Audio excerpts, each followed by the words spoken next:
Après ça, je suis parti sur la Tronche Mélan, une saison où j'avais la responsabilité de la préparation physique de l'équipe 1 à l'époque qui était en National 1. Je m'occupais de la National 3.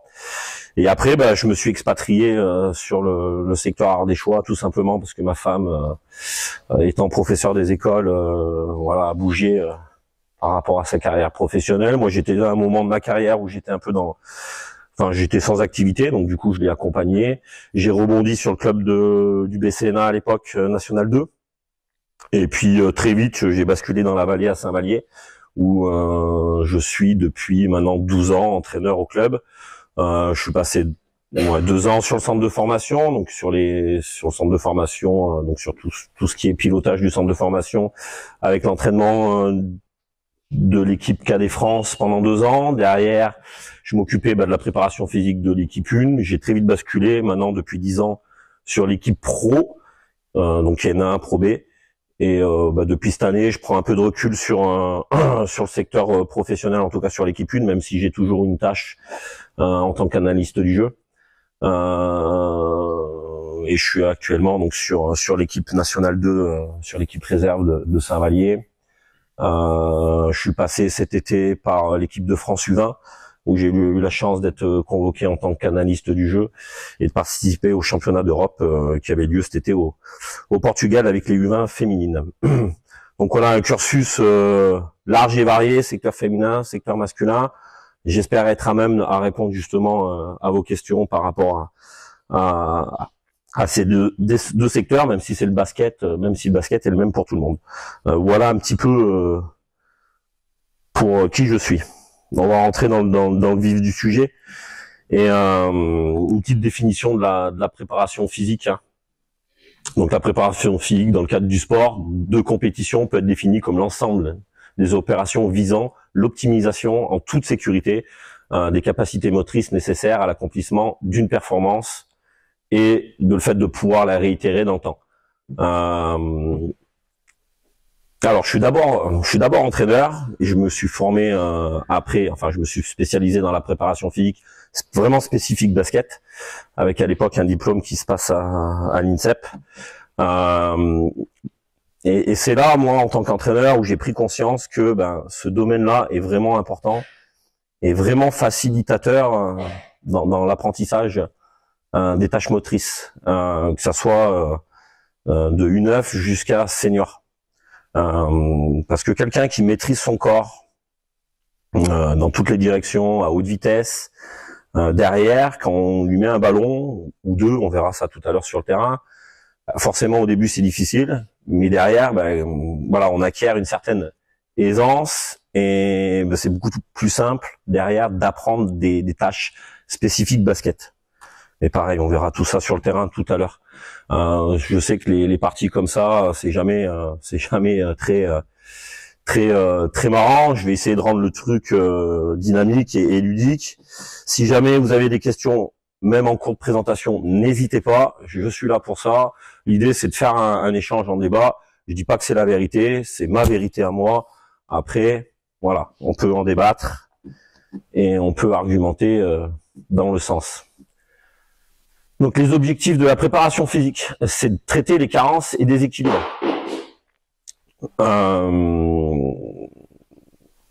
Les carences moteurs, d'accord, parce qu'un basketteur, tout sportif doit être capable de faire quelque chose avec ses appuis, parce que le basket c'est un sport d'appui, autre chose avec ses mains, la prise d'information, bien entendu. En plus, vous aurez un thème là-dessus cet après-midi. Moi, souvent, j'entends régulièrement tous les week-ends des entraîneurs lève la tête, lève la tête, lève la tête. Mais naturellement, quand on a un sportif en face de nous, peu importe son âge, ça va dépendre de son parcours. Quelqu'un qui maîtrise son corps, naturellement, il va lever sa tête. Voilà. Donc souvent, à un moment, on lève ta tête. Oui, mais comment je le fais et voilà, comment je le mets en place.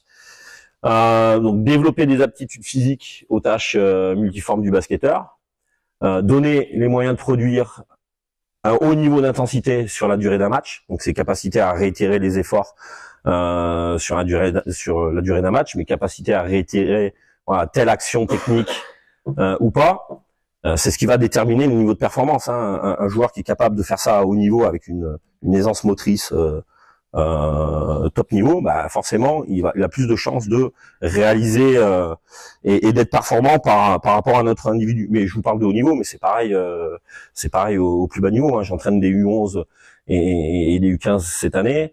Ce que je vais vous montrer tout à l'heure sur le terrain, je le fais de U11, mais je le faisais avec les pros. Alors, les apprentissages dans les plus basses catégories, ça devient des routines après pour les experts, parce que forcément ils ont déjà une certaine maîtrise, donc on y passe forcément moins de temps. L'analyse, donc pour moi, voilà, en tant qu'entraîneur, bah, c'est toujours important, peu importe la thématique qu'on veut aborder, d'avoir une analyse et d'identifier, voilà, les choses. Là, dans ce cadre-là, c'est identifier les qualités du basketteur professionnel pour pouvoir construire un corps vers le haut niveau. Alors après, il y a certains joueurs qui y arriveront, d'autres pas. Mais le haut niveau, c'est quoi par rapport à chaque individu? Pour une personne, ça va être voilà, bah, je vais tout faire pour aller en pré-national. D'autres, ça va être la nationale 3, d'autres nationale 1. Et j'ai envie de dire, bah, il n'y a pas de limite derrière dans le parcours d'un joueur. Voilà, s'il travaille, s'il se donne les moyens de réussir. Je pense que n'importe qui peut aller vers le haut niveau si on s'en donne les moyens.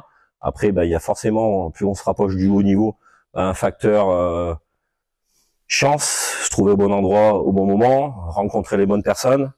Forcément, ça aide. Parce que derrière, on a l'entonnoir et on peut avoir plein de basketteurs, mais bon, voilà, il y en a qui percent, d'autres pas. Pourtant, ils ont aussi les qualités pour pouvoir y arriver. Donc le basketteur, c'est un polyathlète qui enchaîne des actions de saut, de course multidirectionnelle, de shoot, de passe. Il y a des contacts physiques, bien entendu, même si certains disent le contraire. Tout cela devant être exécuté le plus vite possible. Donc sur l'analyse, toujours, donc les courses multidirectionnelles, voilà, démarrer, freiner. Derrière, donc j'ai défini un petit peu tous les apprentissages, donc dame de course, éducatif de la foulée, pilotage des appuis, déplacement à pas variable. Donc c'est voilà, avec les changements de rythme et de vitesse. Quand je parle de pilotage d'appui, voilà, c'est un truc tout bête, la marche. Voilà. Je regarde beaucoup les joueurs arriver, comment ils courent, comment ils marchent, et on se rend compte que rien que ce détail-là, qui est tout simple, mais un basketteur, enfin, le basket, c'est un sport d'appui. Ça part tout des appuis. Donc, à un moment donné, si on n'a pas un bon travail de pied, ou qu'on sait pas forcément marcher dans l'axe, parce qu'on peut avoir des pieds un peu en canard, un peu ouverts, tout ça, ben, ça va influencer la performance. Alors, c'est des choses simples, hein, mais je vais essayer de vous parler que de choses simples. Mais pour moi, ce qui est plus dur à réaliser, c'est la simplicité. Et souvent, en tant qu'entraîneur, on veut tout de suite partir dans des trucs où on se complique les tâches, et en fait, partir du simple. Par contre, ils mettent de la rigueur, ils mettent de la répétition, de l'intensité. Après, dans le temps, c'est des choses qui sont importantes pour moi. Donc, tout ce qui est saut, pour contrer, pour dunker, situation de rebond. Donc, il y a tout ce qui est gamme de saut, donc tout ce qui est les éducatifs d'impulsion, technique de bondissement, tout le travail de pliométrie qu'on peut avoir lié à l'activité. Les lancers, lancer quand on veut passer, quand on veut shooter, forcément. Donc, tout ce qui est gamme de lancer, tout ce qui est chaîne de projection, donc tout ce qu'on peut avoir comme travail de renforcement musculaire par rapport à ça.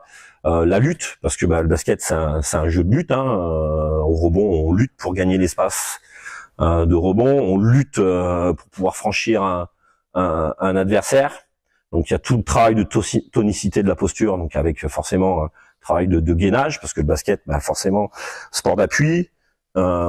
Et derrière, quand on veut pouvoir tirer ou se projeter pour franchir un joueur, il faut pouvoir à un moment donné transmettre la force emmagasinée dans les jambes vers le haut du corps. Et là, forcément, il faut avoir une sangle abdominale à peu près gainée pour pouvoir justement transmettre la force du bas du corps vers le haut. Donc tout ce qui est technique après de placement, la pliométrie, je l'ai remis, manipulation de balle, donc tout ce qui est travail de coordination, et c'est là où on va être sur le cœur un peu de la thématique ce matin, dissociation, dextérité, adresse. Vous me dites hein, si je vais un peu vite ou si c'est bon, le document, je l'ai transmis. Vous pourrez le demander pour le récupérer sans aucun problème. Donc 3 types d'articulation au niveau de la préparation physique avec le basket. Donc dissocié à la séance. Alors bon, ça c'est quand c'est plutôt vers le haut niveau où on peut dissocier justement ce travail-là de la séance et ou du jour. L'associé, d'accord, avec plusieurs séquences qui s'articulent avec la séance de basket. Voilà, avant la séance, pendant, ou en sortie, ou complètement intégré au contenu. C'est ce que je ferai plutôt ce matin. Ça sera intégré dans les situations.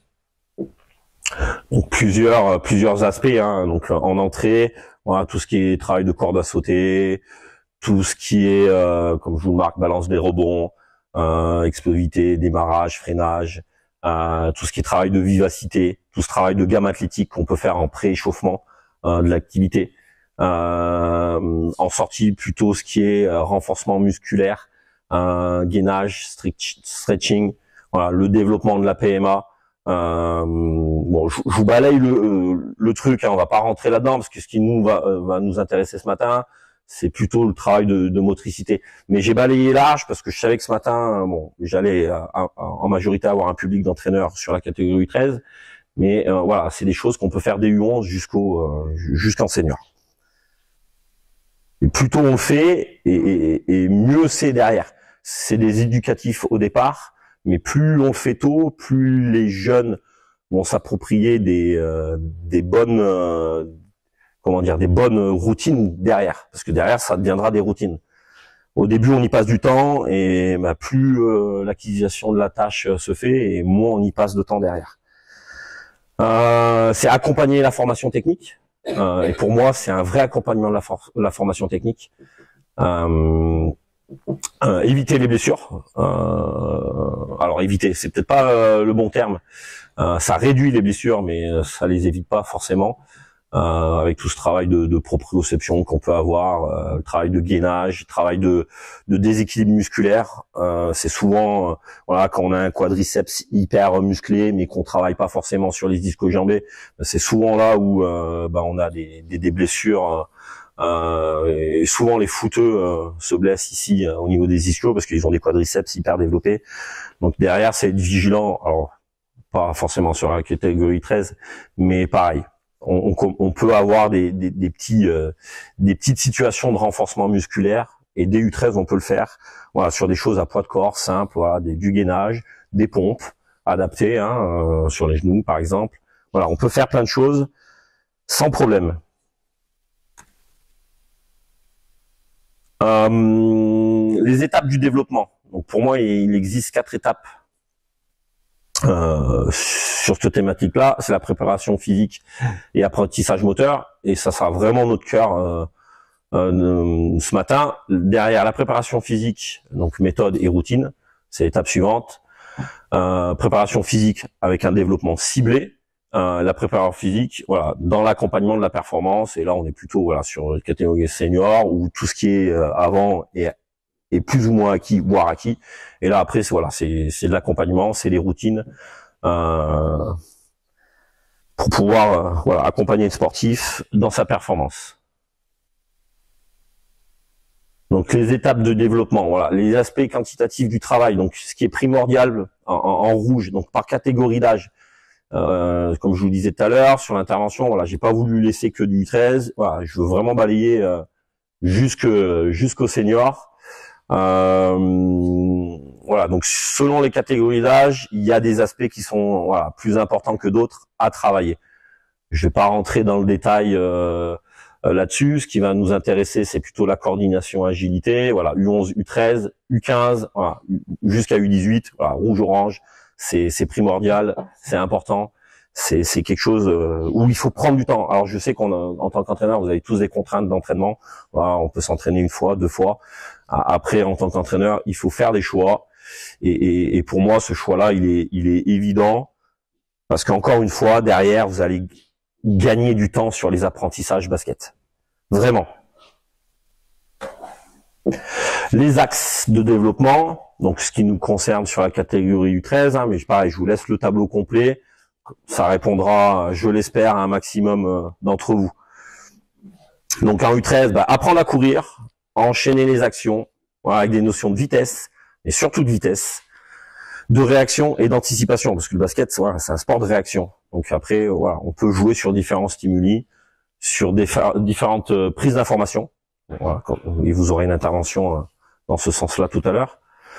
Comment avoir un corps gainé et un corps souple. La souplesse, elle est importante et je trouve qu'on oublie trop souvent. C'est des choses qu'on peut faire en sortie d'entraînement. Voilà, si à un moment donné, on a 1h30 de séance, voilà. Il y a des choses qu'on peut faire avant, après. On peut s'arranger avec le coach qui s'entraîne juste avant moi en disant voilà, est-ce que je peux prendre la demi-heure là sur le bord du terrain pour travailler tel aspect de coordination, de motricité, de gainage, ce que vous voulez selon la catégorie d'âge que vous avez, mais en tout cas U13 plutôt tout ce qui est travail de coordination, agilité, vitesse. Voilà, je vais pas tout lire, hein, je vous laisserai en prendre connaissance. Ouais, bon parfait, c'est ce que je leur disais.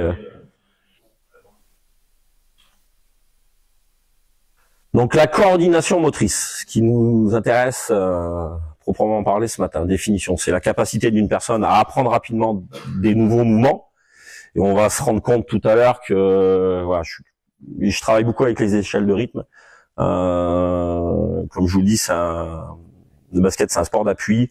Et au travers des échelles de rythme, j'ai des appuis que j'ai identifiés qui en tant que joueur derrière vont leur permettre de pouvoir, voilà, dans le 1 contre 1, quand on veut apprendre des changements de main, voilà, c'est un facilitateur justement pour moi sur l'apprentissage du dribble et du changement de main. Et naturellement, ça se fait sans trop de correction et de manière assez ludique. Alors il y a rien de très ludique pour moi, mais les joueurs ils aiment bien ça, donc voilà, c'est essayer de s'adapter par rapport aussi au public en essayant de proposer des choses fun.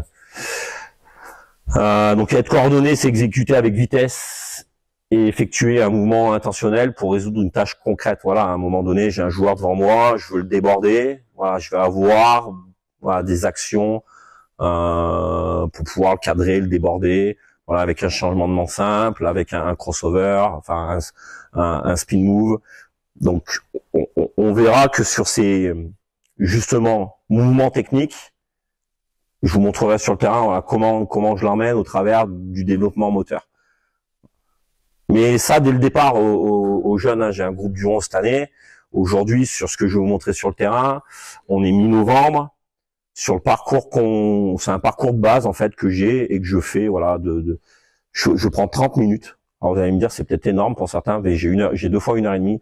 Et je prends 2 fois 30 minutes où je travaille vraiment cet aspect de coordination motrice. Et le reste du temps, après j'ai défini mes propres objectifs. Hein. On est sur des catégories d'âge pour moi jusqu'en U15. Si on défend tout terrain, donc courir.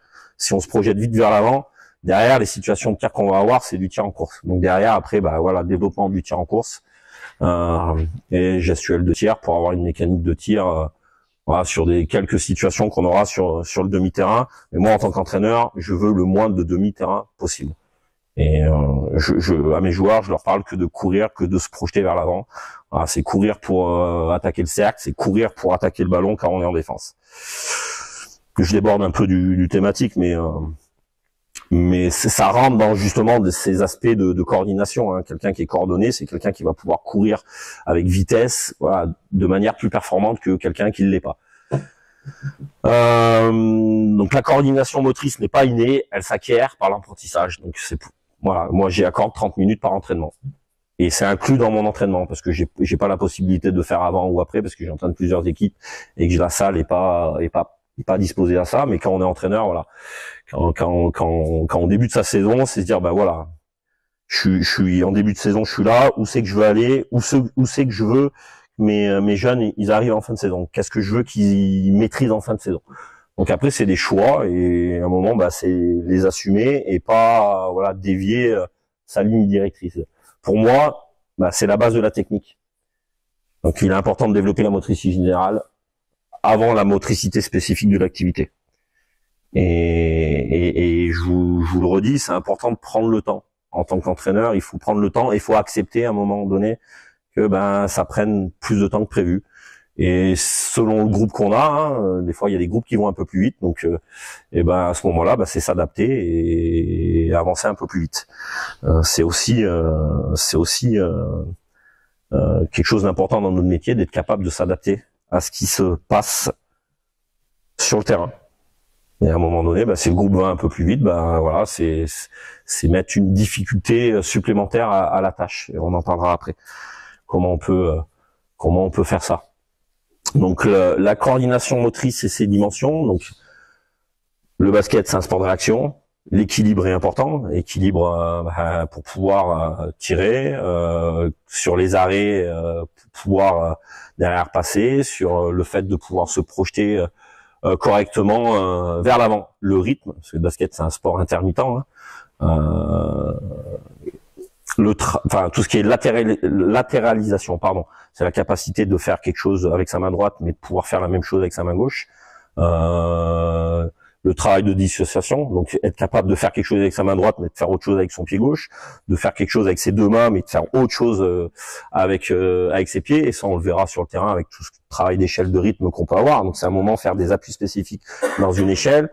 Pendant que je suis en train de dribbler d'une certaine manière, voilà. Mais tout ça, ça a des étapes. Moi, au début, sur le travail, il y a pas de ballon.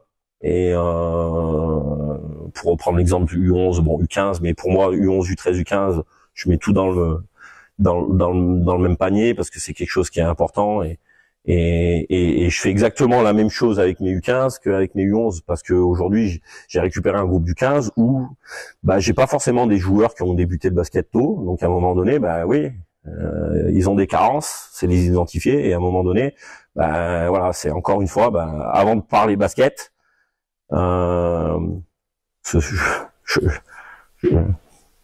en début d'année, il me disait quand c'est qu'on joue, mais je disais, mais on a l'entraînement, donc on est là pour s'entraîner. Mais jouer au basket, vous voulez jouer au basket, mais on sait pas courir. Déjà de manière performante tout droit. Après, donc dans les changements de direction, on leur a dit, on va déjà apprendre à courir, on va déjà apprendre à maîtriser son corps, et après on pourra commencer à apprendre à jouer au basket. Alors j'exagère un petit peu, parce que bien sûr qu'on fait quelques séquences de jeu en fin de séance, parce qu'à un moment donné, sinon on perd, ils reviennent pas à la séance d'après. Mais c'est leur faire comprendre que voilà, maîtriser son corps, derrière on va prendre du plaisir à pouvoir jouer au basket parce qu'on va être capable de passer, on va être capable de prendre des tirs équilibrés avec la bonne coordination motrice, du coup pour avoir avec la bonne gestuelle et forcément derrière on sera beaucoup plus performant. Quelqu'un qui est bien coordonné. Je vous parlais des appuis, mais sur le travail de mécanique de tir, ça va être beaucoup plus facile d'apprendre la mécanique. Et derrière, forcément, quand on a une bonne mécanique, on sera un peu plus adroit que quelqu'un qui ne l'a pas, parce que quand on n'a pas une bonne mécanique, à force de répéter, on acquiert une certaine adresse, mais on arrive après à un seuil qu'on peut pas franchir. Alors qu'avec une bonne mécanique, on peut franchir des seuils plus facilement.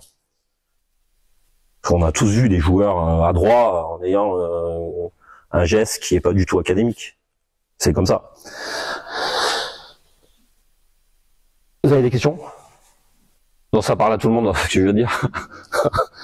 Mais après, voilà, c'est pareil, en tant qu'entraîneur, c'est est-ce que j'accepte que mon joueur il ait une mauvaise mécanique ou pas. Mais bon, la réponse, vous l'avez, c'est à un moment donné, s'il y a stop, on arrête là.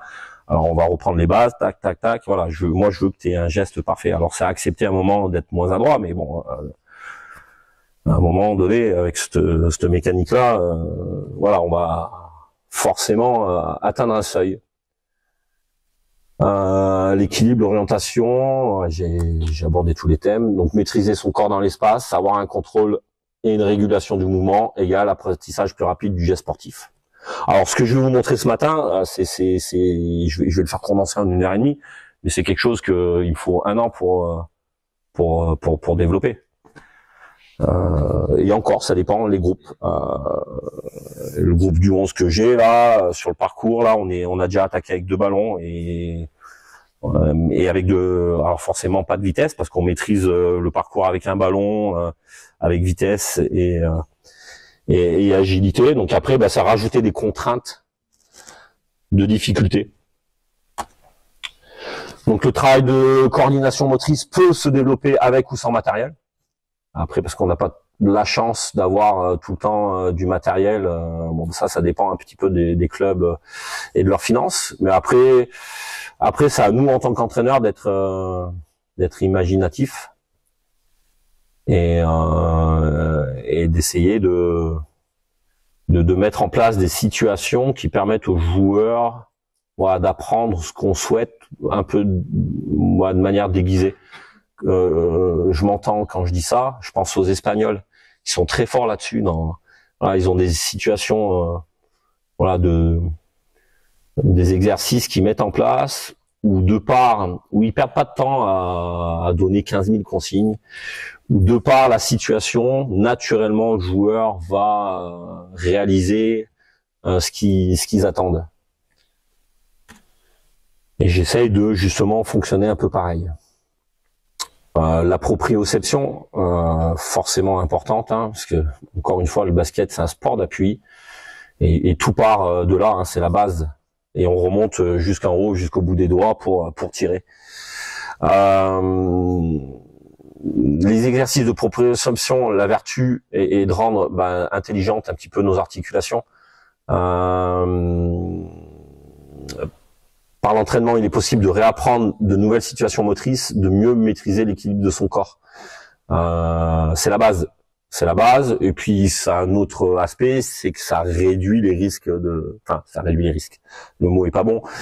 Ça empêchera pas l'entorse. Mais en tout cas, le fait de faire un travail de proprioception, c'est du travail de renforcement musculaire, parce qu'on vient renforcer les muscles profonds, les muscles qui permettent de stabiliser la cheville au niveau de l'articulation.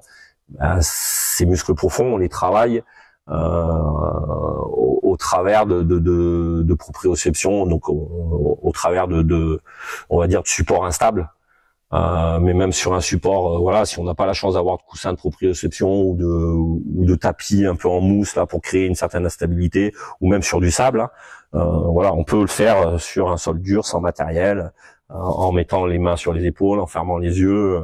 Il y a plein de façons de créer justement du déséquilibre pour apprendre malgré ce déséquilibre à le rester. Toujours bon pour tout le monde? Vous n'avez pas de questions? Les gammes athlétiques, la foulée de l'athlète se décompose en 3 axes. Ça, c'est pas moi qui c'est comme ça. C'est quand on marche. Donc on l'a vu juste avant. Je vais revenir derrière. Le déroulé, donc la marche naturelle. Mais on n'en est pas conscient en tant qu'adulte parce que c'est devenu quelque chose d'automatisé avec le temps. C'est comme l'apprentissage de la tâche motrice au départ. On est obligé de conscientiser la chose et de faire un focus sur. Et tout à l'heure, ils feront focus sur le travail d'appui que je leur demanderai dans les échelles. Mais après, avec une certaine maîtrise, on va rajouter la vitesse et puis ça va s'automatiser. On n'aura plus besoin d'y penser. C'est pour ça que derrière, on pourra intégrer le ballon. Et quand on va intégrer un ballon, derrière, c'est pareil, ils vont avoir un focus sur le ballon. Et puis quand ils vont maîtriser le ballon, les appuis, on va pouvoir naturellement rajouter un deuxième ballon et ainsi de suite, rajouter des difficultés. Mais vraiment, le déroulé de pied, en sortant de la journée, là, amusez-vous à regarder la prochaine fois à l'entraînement, vos joueurs, là, comment ils marchent. Alors, il y en a qui vont marcher pied à plat, ce que je disais tout à l'heure, comme ça en canard, les pieds ouverts. Mais c'est vraiment ce travail-là. Mais rien que ce travail-là de déroulé de pied comme ceci, là, on fait du travail de proprioception. Et puis quand on le fait sérieusement, en plus de ça, on vient ici renforcer le mollet parce que ça, je vous garantis que ça chauffe hyper vite. Donc ça, c'est les 3 étapes géographiques. Je suis allé un peu vite du déroulé du pied pour pouvoir derrière enchaîner, Et souvent, même quand je fais du travail moteur tout simple, où je leur demande de vraiment se focaliser sur ce travail de déroulé de pied, on se rend compte que ça demande quand même un certain effort de concentration et souvent je leur dis au basket, notre corps c'est la voiture de Formule 1 pour le pilote et le pilote pour nous c'est notre cerveau et à un moment donné c'est lui qui décide et on se rend compte qu'à un moment donné en fait souvent c'est pas lui qui décide, c'est le corps. Mais le corps, quand il décide, c'est un corps qui est pas entraîné et qui est pas forcément tonique. Cherchez le mot, autant pour moi. Donc les étapes, là, voilà, talon-fesse, montée de genoux, jambes tendues. Donc ça, c'est tout ce qu'après derrière on a sur le déroulé de pied. Je vais rebondir là-dessus. C'est des choses qui sont évidentes pour tout le monde, mais je vous le redis, c'est les choses les plus simples qui sont les plus dures à réaliser. Et c'est quelque chose qui est important. C'est pas inné, ça s'apprend. Et il faut y passer du temps. Encore une fois, c'est des choses qui vont faciliter votre travail en tant qu'entraîneur sur l'apprentissage de certaines situations techniques, pour pas dire l'ensemble. Donc le travail de latéralisation, on en parlait tout à l'heure, donc c'est la capacité de faire la même chose d'un côté ou de l'autre. Voilà, tout ce que je suis capable de faire de la main droite, je dois être capable de faire de la main gauche. Tout ce que je suis capable de faire avec mon pied droit, je dois être capable de le faire du pied gauche et également. Donc voilà, c'est des exemples tout simples, on l'a tous fait. Voilà, plot rouge, pied gauche, plot bleu, pied droit, plot jaune, arrêt de pied. Voilà. Mais encore une fois, tout ce que je vais vous montrer, il y a rien de compliqué. Il y a vraiment rien de compliqué. Et je le redis, pour moi, en tant qu'entraîneur, je vous parle là de la motricité, mais sur tous les aspects du basket, aujourd'hui, c'est simplifier les choses au maximum. Parce que ça va aider aussi vos joueurs à mieux comprendre les choses. Et sincèrement, les choses les plus simples sont les plus dures à réaliser. Pour eux, comme pour nous, pour les mettre en place. Tout ce qui est travail de dissociation. Donc voilà, il y a plusieurs méthodes de développement. Moi, mon truc, c'est l'échelle de rythme. Parce qu'à travers ça, j'y balance des appuis spécifiques derrière qu'on a dans l'activité basket à chaque instant, qu'on soit en défense ou en attaque. Et derrière, voilà, avec tout le travail de dextérité qu'on peut avoir avec un ballon, deux ballons, et ainsi de suite. L'équilibre, forcément l'équilibre est important dans les arrêts. Déjà, dans le fait de pouvoir tirer. Donc les méthodes de développement, avec ballon, faire courir les joueurs. Bon, je vous mets des exemples, je vais pas tout vous lire, mais voilà. Derrière, on peut agir sur différents stimuli auditifs, visuels. Bon, là, on rentre aussi déjà dans la prise d'information, d'accord, parce que le basket c'est un sport de prise d'information, parce qu'il faut décider le plus tôt possible. Donc voilà, ça peut être visuel, ça peut être auditif, ça peut être kinesthésique par le toucher. Bon, ça sera plus pour les joueurs intérieurs, mais pas que, sur le travail de jeu posté, même si aujourd'hui on en voit de moins en moins dans le basket moderne. Le rythme, forcément, le basket c'est un sport de changement de rythme. Donc derrière, c'est une fois qu'il y a une tâche motrice qui commence à être acquise, c'est jouer sur ces différentes variables. Voilà. Alors j'arrive à faire ce travail-là à vitesse réduite, et derrière il faut y mettre du rythme, il faut y mettre des changements de rythme, mais il faut y mettre de la vitesse. C'est tous les aspects qu'on a vu tout à l'heure là sur les bulles là, c'est 5 aspects où je peux piloter justement. Voilà, dès qu'il y a ma tâche motrice qui commence avec, hop, je rajoute une contrainte. Et derrière, dès que cette contrainte est maîtrisée avec celle d'avant, je rajoute une autre, et ainsi de suite. En sachant qu'il faut toujours tendre vers la vitesse. Dès le départ. Moi, je finis toujours mes situations par des relais. Alors oui, je sais que les appuis sont pas maîtrisés, mais c'est les foutre dans la vitesse. Et là, l'objectif, c'est d'aller le plus vite possible. Et donc, du coup, en tant qu'entraîneur, c'est accepter qu'à un moment donné, dans le slalom, voilà, il contourne pas vraiment le plot.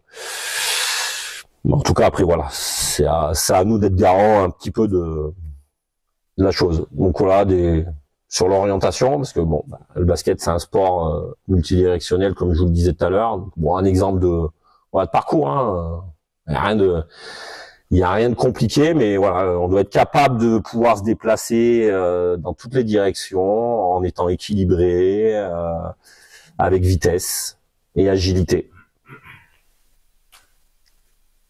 Mais encore une fois, ça, si vous le faites qu'une fois tous les 10 du mois, c'est comme mettre un coup d'épée dans l'eau, voilà, ça va pas avoir d'effet. C'est un petit peu tous les jours. Un petit peu tous les jours vaut mieux que beaucoup une fois. Et c'est valable pour tout, hein.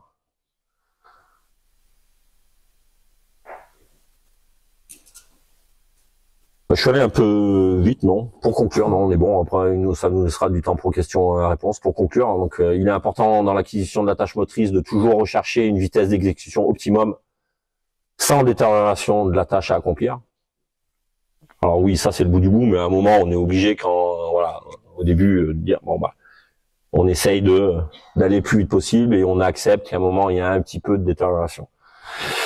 Lorsque les qualités de coordination sont acquises précocement, l'entraînement de la technique et de la condition physique est facilité. Ça c'est véridique.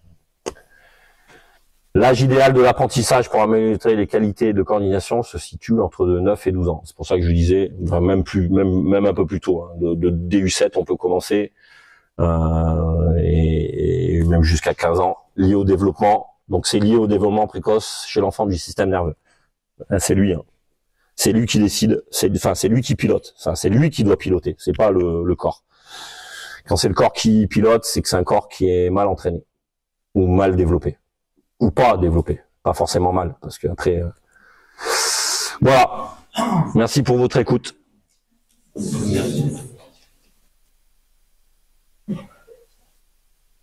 Beaucoup de choses. Et l'idée, c'est pas de passer du temps ici. C'est voilà, je vous ai présenté la globalité du truc, et derrière, c'est sur le terrain. Et c'est ce qui est quand même le cœur de notre métier, c'est de passer du temps sur le terrain. Mais voilà, tout le travail de réflexion justement pour derrière mettre en place, voilà, sur le terrain, ce que je veux, pour pouvoir les emmener là où je souhaite qu'ils arrivent.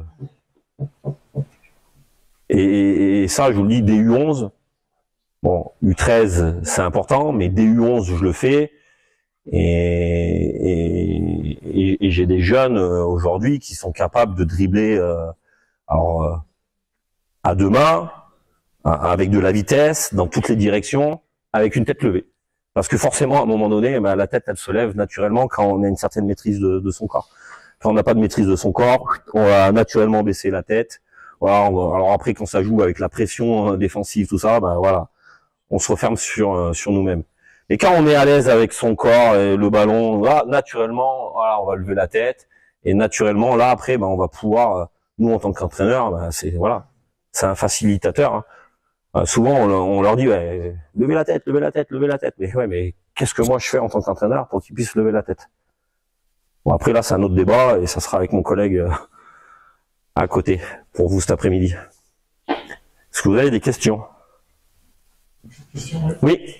Ça veut dire quand même que vous faites beaucoup d'entraînement sans ballon. Parce que moi, j'ai toujours l'idée de me dire, je mets le ballon parce que ça leur permet de dériver aussi. Ouais. Vraiment commencer sans ballon. Ouais. Bon, après, en U13, tout dépend, voilà, c'est toujours pareil, identifier un petit peu vos joueurs en face et quelles sont leurs carences. Mais moi, je sais que c'est quelque chose. Mais mon groupe U15, parce que j'ai un groupe U11, U15, mais U15 en début d'année, je faisais exactement la même chose qu'avec mes U11. Parce qu'à un moment donné, bon, je veux bien qu'on fasse du basket, mais si on sait pas courir avec vitesse et maîtrise, quand je vais rajouter le ballon, quand on va rajouter des défenseurs,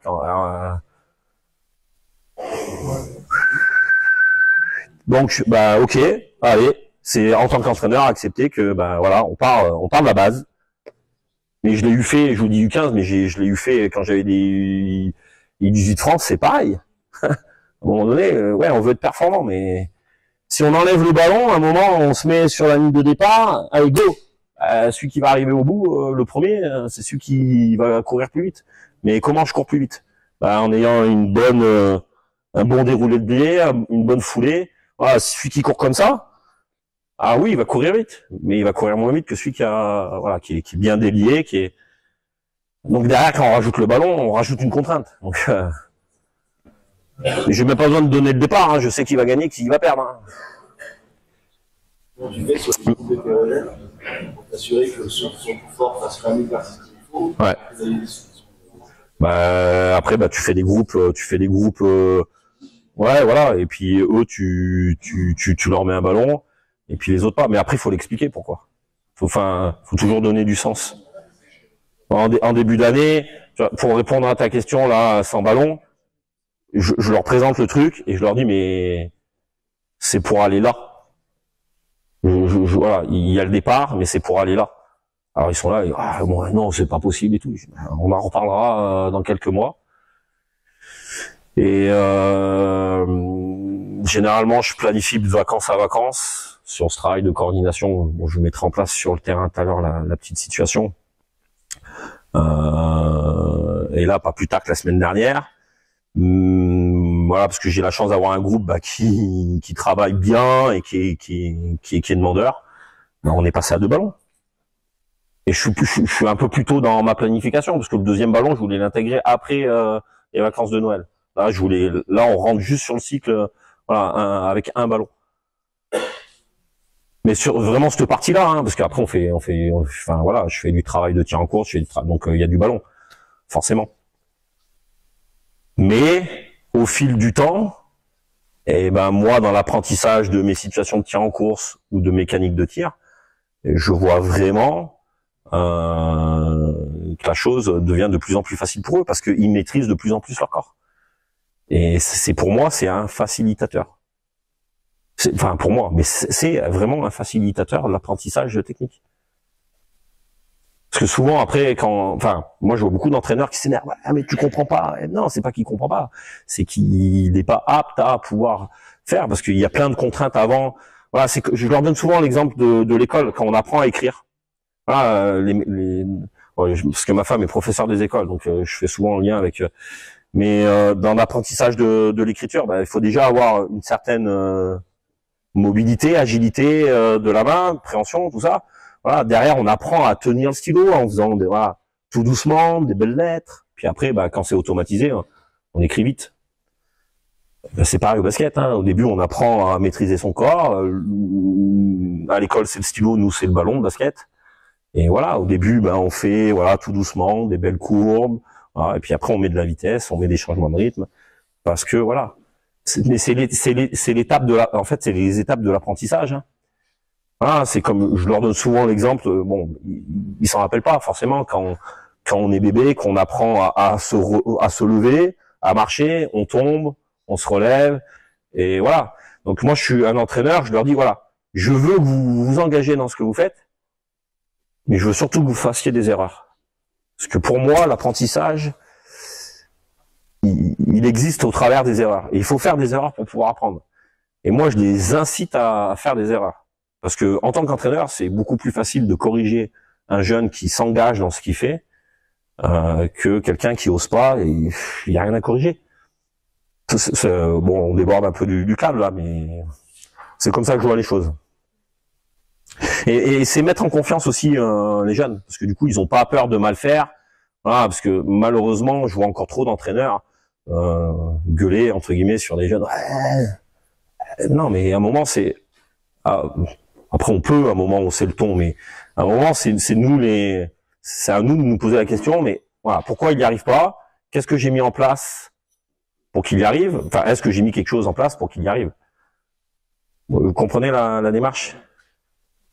Voilà, c'est identifier. Voilà, je veux qu'ils soient en capacité de mettre un tir en course main droite, main gauche, voilà, de façon équilibrée avec de la vitesse.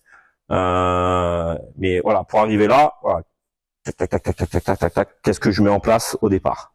Et au départ, le basket, c'est un sport d'appui. Ça commence par là. Et après, on remonte jusqu'au bout des doigts, parce que au bout des doigts, c'est notre tir et notre finition. Voilà. Vous leur dites tout, j'espère. Voilà. On finit, les doigts dans le cercle. Mais comme je vous dis, au départ, voilà, je suis entraîneur, et cette réflexion, elle est venue après, parce que voilà, je me suis spécialisé aussi dans la préparation physique, et ça m'a ouvert d'autres pistes de réflexion, et c'est ce qui m'a permis de me développer aussi en tant qu'entraîneur et d'avoir une réflexion un peu différente. Et pour moi, c'est vraiment voilà, ce travail de coordination, c'est la base de tout. Hein. Aujourd'hui, quand je vois des jeunes joueurs U11, même U9, arriver et avoir une certaine aisance. Je sais ils font au moins un sport individuel à côté, que ce soit de la natation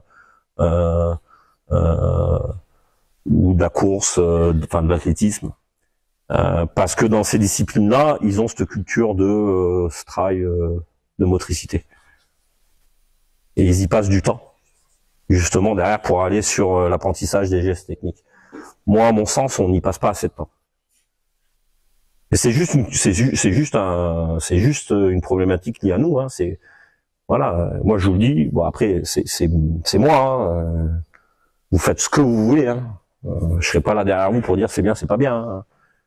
Pour moi, j'ai 1h30 avec mes U11 d'entraînement, 2 fois, et ben je fais 2 fois 30 minutes, voire même 40 minutes. Alors après, c'est ce que je disais, hein.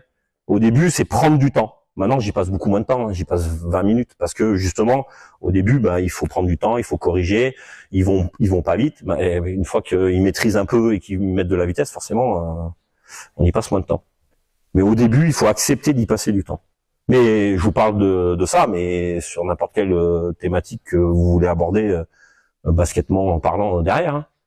Voilà, quel temps vous voulez accorder au tir en course, quel temps vous voulez accorder à la mécanique de tir, quel temps vous voulez accorder aux écrans, enfin, après, c'est exponentiel. Hein. Mais pour moi, voilà, les bases. Hein. C'est la réflexion que j'avais avec mon collègue en club, parce que j'interviens sur un petit club à côté de chez moi, enfin un petit club, c'est pas le bon mot, où joue ma fille. J'avais un peu de temps libre cette année, donc j'ai repris leur équipe U15 garçons, et il me disait mais ouais, j'aimerais mettre une zone en place et tout, U15. Je dis, mais, fais-les courir déjà en attaque, fais-les courir en défense, et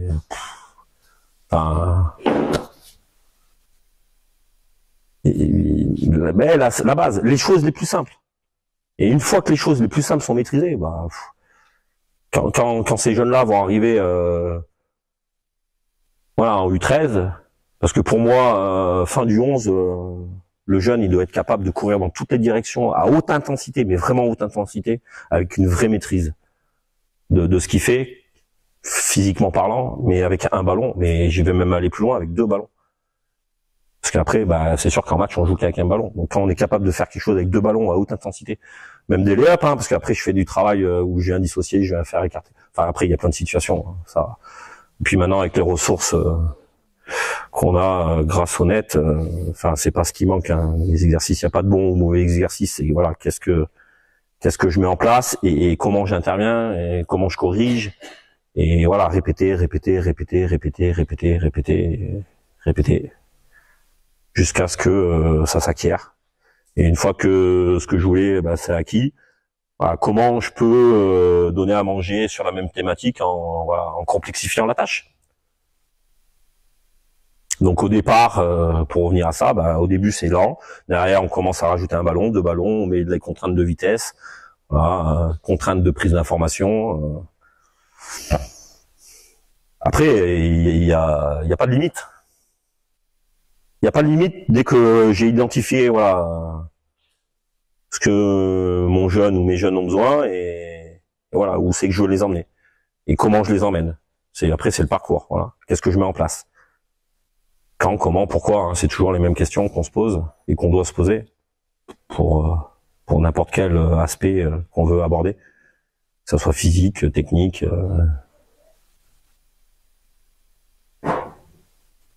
Mais encore une fois, l'aspect moteur, il est primordial. Quelle que soit la discipline sportive. Hein.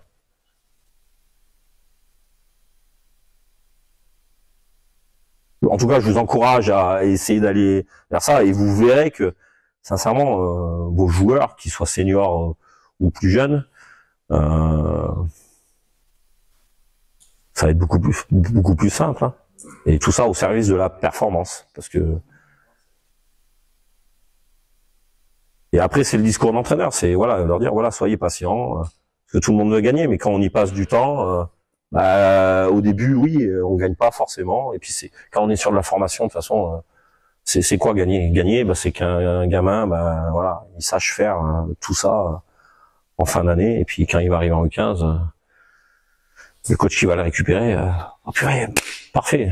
Je vais peut-être pouvoir commencer à travailler tout ce qui est jeu à 2A, jeu à 3, parce qu'il est capable de lever la tête, parce qu'il maîtrise son corps, il maîtrise le ballon, donc là, on peut voilà rentrer dans des choses un peu plus complexes, parce qu'il faut prendre en considération ses coéquipiers, l'adversaire, et ainsi de suite. Et c'est pour ça que bon, il y a combien de coachs seniors là? Un seul. Bon, j'ai quand même une majorité de coachs U13. À un moment, voilà, c'est un moment, c'est prendre du temps aussi sur des seniors pour essayer de les rendre plus performants. Parce que voilà, on commence pas le basket tous au même âge. C'est sûr que c'est plus simple d'avoir un jeune qui arrive en U9, de lui mettre tout de suite les bases, comme ça, derrière. Et ça c'est l'idéal, mais je l'ai jamais vu, hein, ça dans ma carrière. Donc ouais, bien sûr. Et bon, pour rebondir sur ce que tu disais, voilà, c'est un moment, voilà. Quand t'as la chance d'avoir un groupe homogène, j'ai envie de dire parfait, mais c'est rarement le cas. Hein. Après, voilà, c'est nous en tant qu'entraîneurs s'adapter. Donc, qu'est-ce que je mets en place? Voilà, je fais des groupes de niveau. Si t'as la chance d'être 2 ou 3 sur la séance, voilà, tu fais des ateliers, mais corriger, répéter et se définir un axe de travail. C'est toujours plus simple, hein, quand je sais où je veux aller, de savoir ce que je mets en place.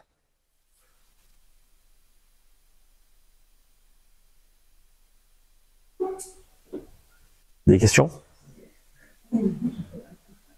Je mange pas, hein, soyez pas timide.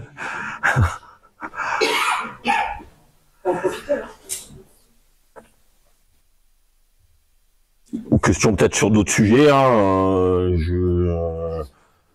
voilà. C'est lié, c'est-à-dire que là, du coup, on parlait beaucoup sur la partie basse, appui effectivement de remonter. Ouais. Moi, je sais que du coup, j'ai les U13 féminines. Ouais. Et c'est surtout au niveau du gainage où il y a des gros soucis. Comment quel exercice complémentaire on peut leur proposer, ou même déjà effectivement sur la course, ça va monter progressivement ou... Après le gainage, j'ai envie de dire qu'il faut faire du gainage basique, hein, les planches, voilà. Alors du statique sur sa catégorie d'âge, d'accord. Mais bien sûr, hein, de toute façon, il faut pouvoir transmettre l'énergie du bas du corps vers le haut. Et à un moment, pour pouvoir la transmettre, il faut, ce que je disais tout à l'heure, avoir une sangle abdominale à minima stable. Mais gainage. Et donc là, après, toi en tant qu'entraîneur, c'est voilà, est-ce que je l'associe à la séance? Voilà, entre 2 séquences voilà, sur de la récup active, au lieu de les laisser à discuter, voilà, je fais récup active, je fais 3, je fais 4, je fais 5 minutes de gainage, mais un petit peu souvent, c'est mieux que beaucoup une fois. Et c'est mieux que pas du tout, c'est sûr, mais bien sûr qu'il faut. Donc après, on a tous les mêmes contraintes, voilà, on n'a pas 15 000 heures d'entraînement, mais c'est faisable. Voilà, je m'arrange avec mon collègue entraîneur, qui est juste avant. Est-ce que je peux venir une demi-heure avant? Je me mets sur le côté de la salle. Enfin voilà, tout est possible. C'est convoquer ses joueurs. Voilà, la séance d'entraînement elle dure 1h30, mais je peux faire une demi-heure avant, une demi-heure après. Et puis là, on passe, c'est plus 1h30, c'est 2h30. Mais travail de gainage avant, travail de proprioception. Je commence souvent. Voilà, gainage proprioception. Et derrière. Et derrière, tu peux finir ta séance sur du renforcement musculaire, hein. Voilà, poids de corps. Hein. Après, tu veux renforcer là. C'est tout simple. Hein. Alors, j'ai des situations, mais où justement, j'intègre déjà tout ce travail de renforcement, mais eux, ils en ont pas forcément conscience. Mais je l'explique. Mais ça, tu le fais X fois, mais pour tout le monde. Hein. Quelqu'un qui fait pas de renforcement musculaire. Même un adulte, hein, si tu fais ça, t'en fais 100 tous les jours, tu verras que dans 3 semaines, tu seras beaucoup plus explosif que celui qui en fait pas. Mais juste ça. Hein. Pareil, hein, tout ce qui est travail de fente avant, là, de rester comme ça. Là. Voilà. Donc là, on parle du travail d'équilibre, mais voilà. Mais tu vas forcément naturellement acquérir de la force, mais ça sera utile pour plus tard, hein, parce qu'après, quand tu veux, voilà. Déjà, apprendre à changer de main entre les jambes, par exemple. Ou même quand tu veux, voilà, tu bloquer pour pousser.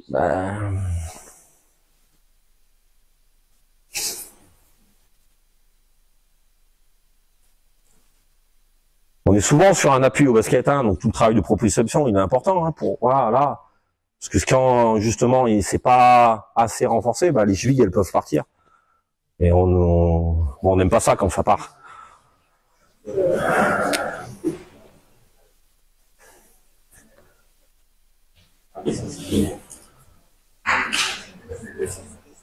D'autres questions? Oui. C'est-à-dire?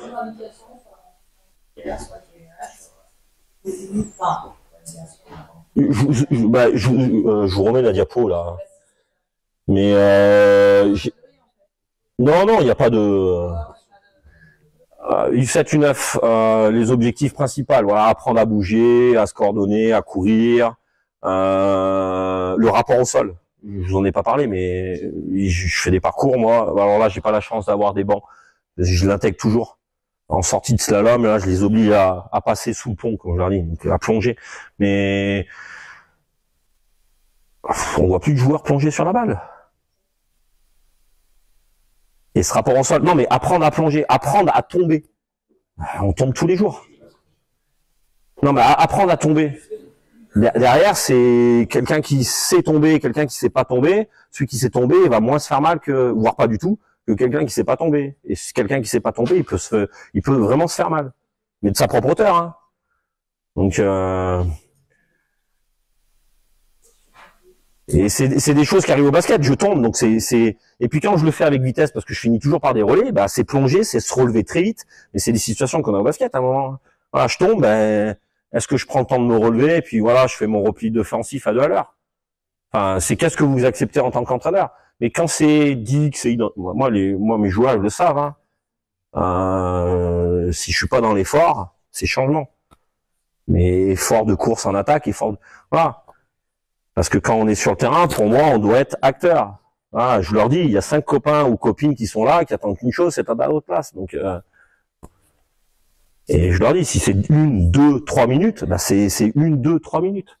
Mais à force de faire les choses comme ça, dans l'intensité, voilà, et bah, petit à petit, ils vont acquérir naturellement au travers le jeu, ben une certaine caisse. Ah, donc au début c'est 1, 2 minutes à haute intensité, puis après ça sera 3, 4, 5. Après au-delà c'est compliqué d'être vraiment sur un niveau d'engagement optimum.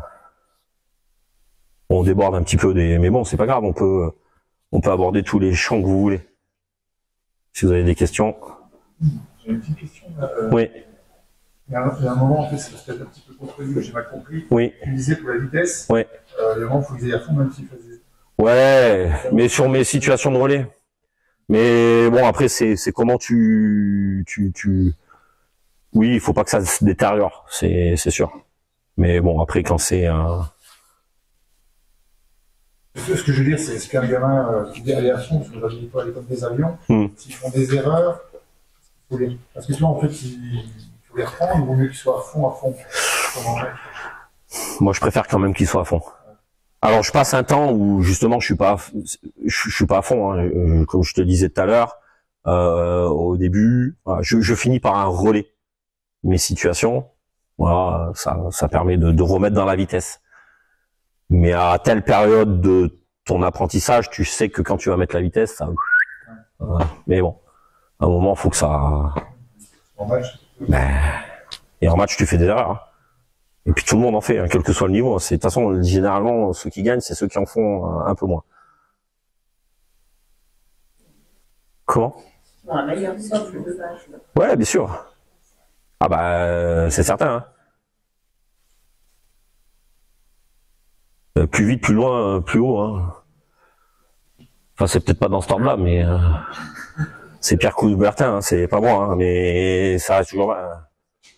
Ceux qui sautent plus haut, bah, voilà, au rebond. Bon, même si au rebond on peut compenser par le gain d'espace, mais on déborde. Je vais pas rentrer dans cette thématique.